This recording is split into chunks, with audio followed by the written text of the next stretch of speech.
Le corps d'une personne morte du coronavirus est-il contagieux? Si certaines maladies peuvent encore se transmettre post-mortem, rien n'est sûr en ce qui concerne la COVID-19.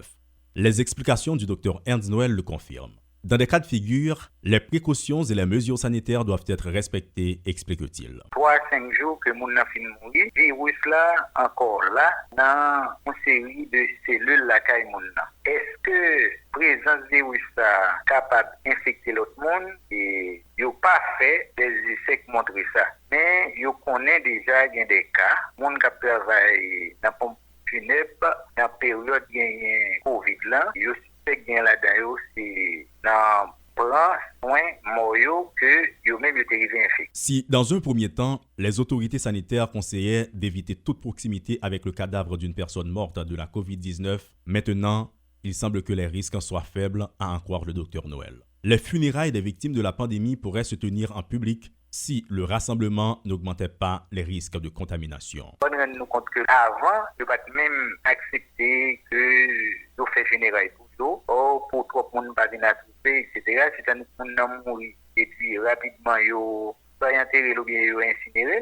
Mais aujourd'hui, il y a des techniques et des techniques d'embaumement qui permettent de stériliser et de cadavres avant pour un morgue capable de gérer normalement sans aucun risque pour le monde qui travaille dans la pompe funèbre. L'avis du docteur Juno Félix, spécialiste en santé publique, n'est pas différent.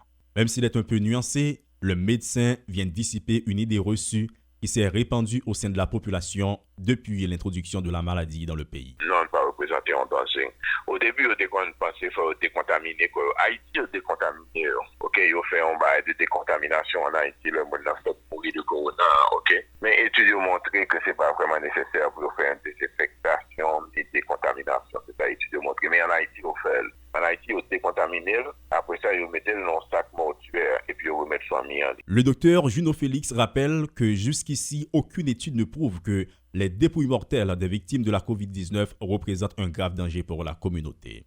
Il pense que le nouveau corona ne fait pas partie de la catégorie des virus encore capables d'infecter à partir du corps de mort. Mais là encore, il y a des exceptions, explique le docteur Juno Félix. Effectivement, côté qui gagne plus de problèmes dans le virus là, c'est dans le poumon.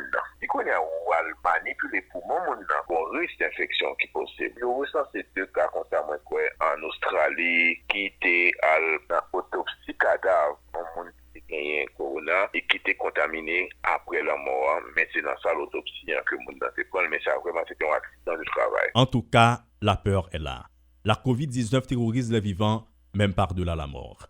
Aussi, les plus forts peuvent-ils se révéler les plus craintifs face à la maladie et encore, nous ne sommes même pas parvenus au pic de la pandémie.